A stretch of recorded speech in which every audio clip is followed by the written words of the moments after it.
as a business owner, when you've got several employees, whether you've got one employee or 1,001, workers' compensation is one of those things that you're going to need.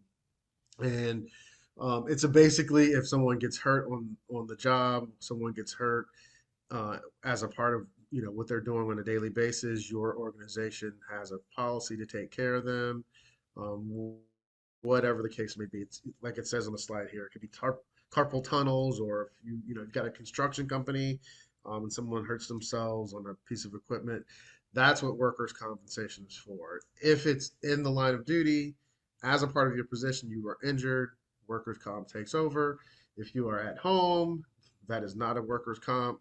If you might have been tired from working and cause that you're being tired caused an accident because you were working, it's not a case. But just the basic premise is if it is on the job, it's covered by workers' comp. Now, a lot of us in the COVID era went and started businesses, and that's an amazing thing, and I'm so glad to see it. So you can have coverage for your home-based business. Um, those are specific to building, doing things at home, like Christie's business. That would be a home-based business. Um, you're working out of your house and you work with a graphics designer, printing up your vision statements and whatnot. That's coverage that you would have to take care of your business if anything were to happen to you or to your business or to your equipment. In a home-based business, you would have that coverage. Now, product liability is good. For instance, I was watching a video yesterday with Tesla and the Tesla cars not being able to recognize smaller children in their driver autonomy. So if you have a product, whether it be a Tesla car or a Traeger grill, whatever the case may be, if that product causes you harm as you are using it, as it's supposed to be used, like my Traeger, say, it caught fire or my iPhone explodes or whatever the case, crazy things that happen, product liability would give you the opportunity to file a lawsuit, and that organization that built their product would be, if they were held liable, then they they would be responsible for paying you. Vehicle insurance is when you have a fleet, or like me as a independent agent, when I go from one call to the next call, then I need to have coverage. So my vehicle, even though it's my own business vehicle, then I have to cover with it. All right. So business interruption insurance is an interesting one to have. So like if you have a business and you were to get shut down based on a flood, and you couldn't work for a period of time, and you can quantify what you made, like if you, like the slide says, if you had a retail store, um, and your business gets shut down because of a flood, then I know that during the time it was shut down until the time I reopened my doors, I was covered for $50,000, and I lost $45,000, and I can file that claim. Then the insurance company would pay out based on the fact that you lost your money, you lost revenue based on the flood. Um, and you can put that in place for lawsuits and whatnot. But lawsuits, catastrophic events, those are the two big, the two big players in business interruption. Or even if it's you're riding down the street and all of your products, from a freezer, and then a car accident, but anything that would take you out of business would be covered under that business interruption. So I'm going to open the floor for questions as we transition to the next group of slides. Any questions? The wonderful thing about working with New York Life is they put together a lot of these magical slides that make it really easy for me to present. Um, and with this one, so it's important, obviously, for us to have insurance on the material, on the tangible possessions that we have, and the things that we need to run our business from day to day. What's also very important is that we have protection for ourselves. And as we were talking, again, we were talking about why we do business, what the reasons for being in business are, and um, kind of making sure that we're protected no matter what. We talked about protecting the tangible, protecting the building, protecting the cars.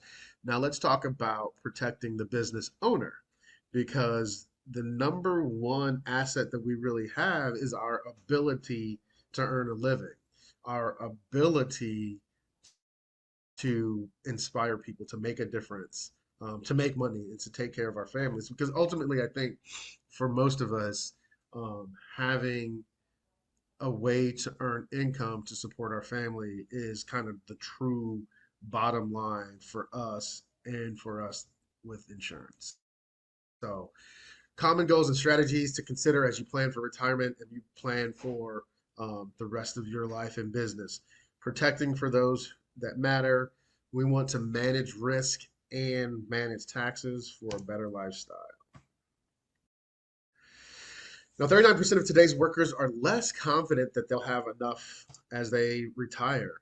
Um, if you knew right now, today, you were going to live a long time, we would assume that you'd buy a guaranteed income product that would be able to stretch out for the next 50 years. And so that you would have your revenue, you would have an income, you would have money for yourself, so that you never ran out of money. If you knew you were going to pass away next week, you would buy a big old block of term insurance, probably as much as you could get, right? So that you could take care of your family in your absence, so that you have, they were able to live well, because you would know that you would not be there to have those funds for you.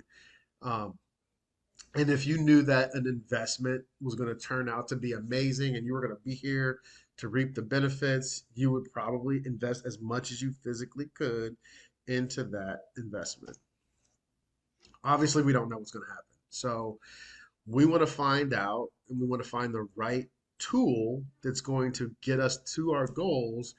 Obviously, you don't want to lose control of your money. You don't want to lose your money, and you don't want to lose sleep. You don't want to be stressed out about it. Obviously, there's no perfect place to put your money. There's going to be trade-offs. You're going to trade off a little bit of control for, a big return. So I may or may not, I may or may not have full control over everything the whole time, but I know I've got the money that we're going to generate based on the fact that I've got that investment. Again, no place to, perfect place for money.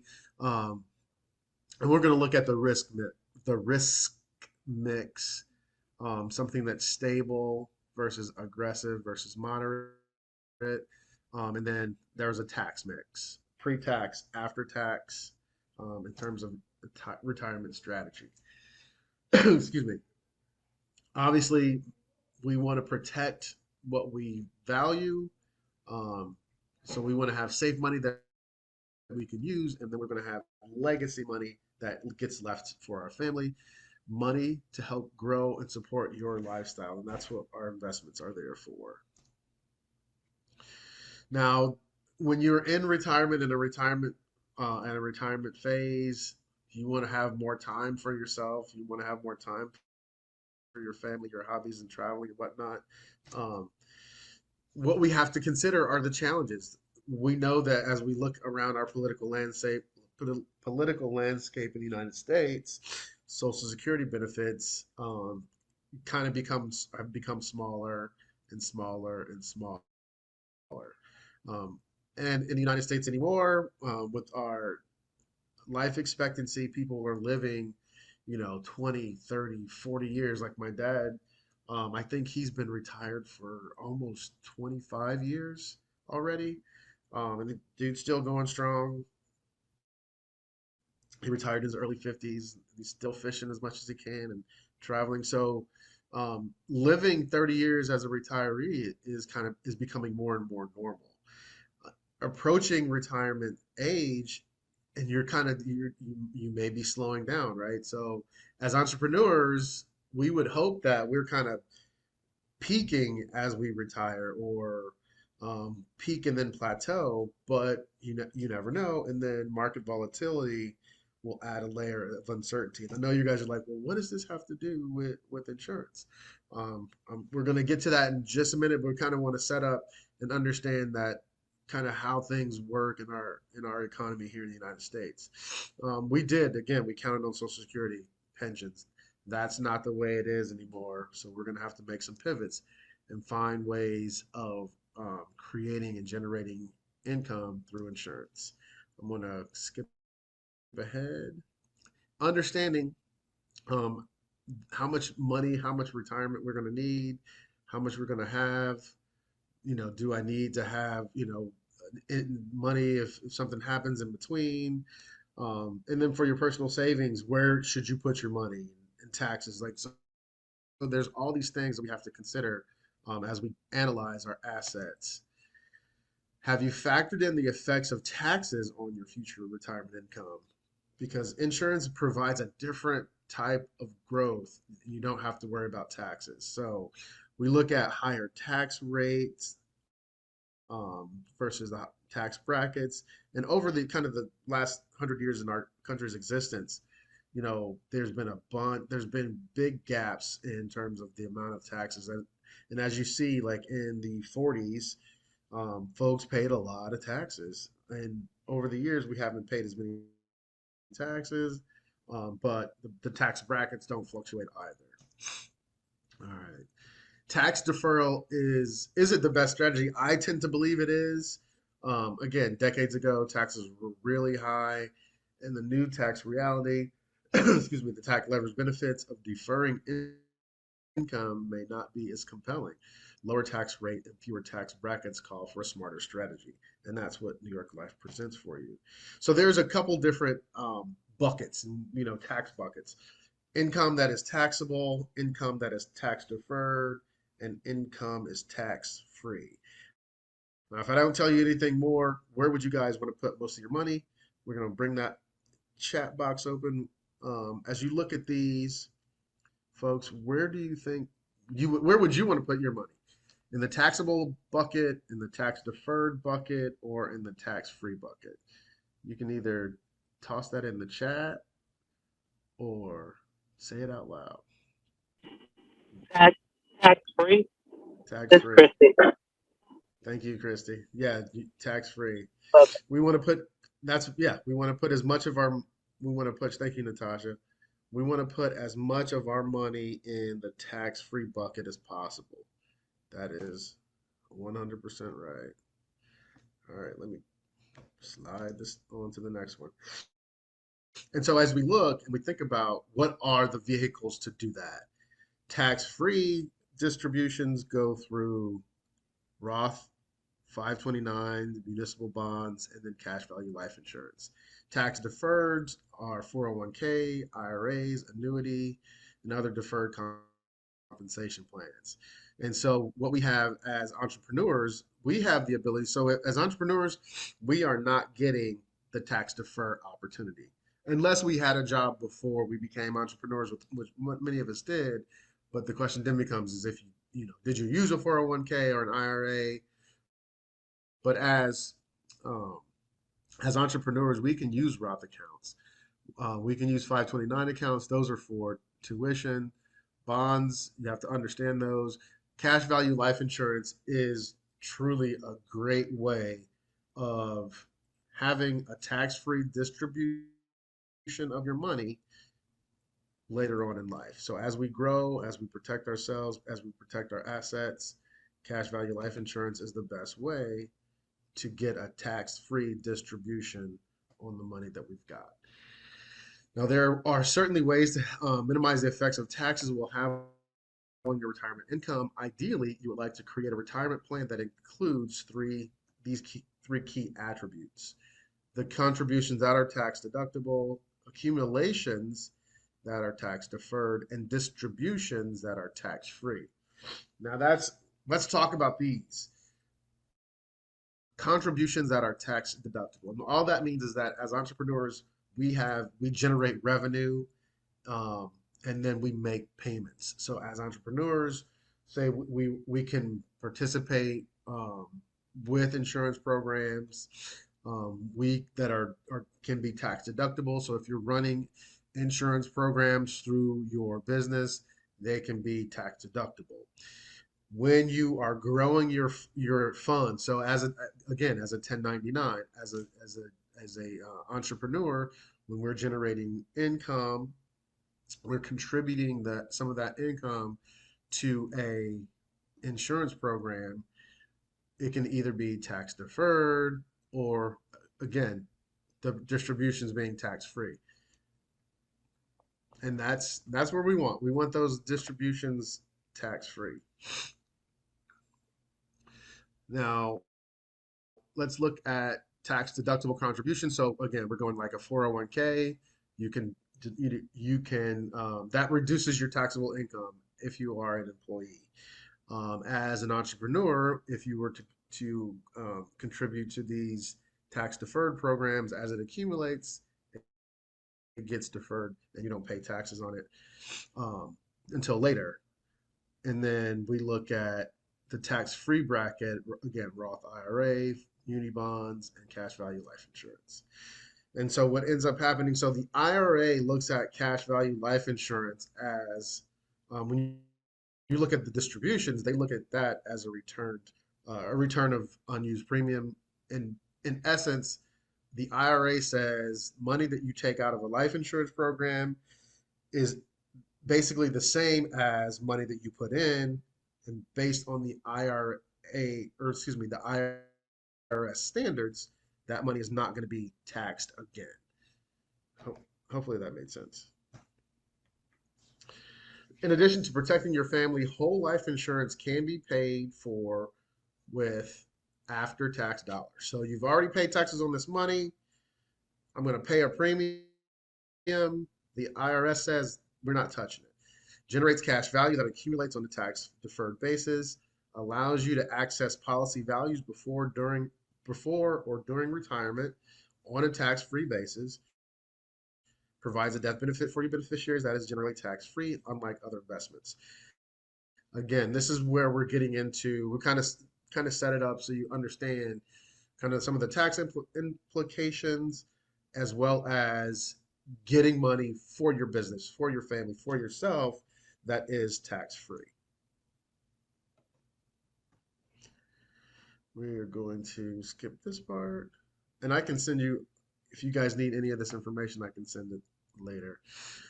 So if we're trying to generate a retirement income of $100,000, excuse me, and we do not have any tax diversification. So let's think about that. No tax diversification, right? So we've got $100,000 in a 401k plan. 100% of that 401k, 100% of that $100,000 is taxable. $100,000 will be taxed at a 22% tax rate, which means we've just deducted $22,000 from that $100,000 that we accumulated of our retirement, leaving us with $78,000. With tax diversification, we've got a 401k that we put $50,000 in. We've got cash value life insurance that we put $50,000 in. One of those is taxable, one of those is not. So we have 12% on the $50,000 that we would pay out in taxes, leaving $6,000 deducted from our $50,000 input. And then on the life insurance, the cash value, it's tax free. So we got $50,000 that is taxed at 0%, leaving us with no taxes deducted. And of that $100,000, we are spending $94,000. And I don't need to ask you which one of those you would rather have. That's common sense. And I'm not going to insult your intelligence. So we would want to have that 94,000.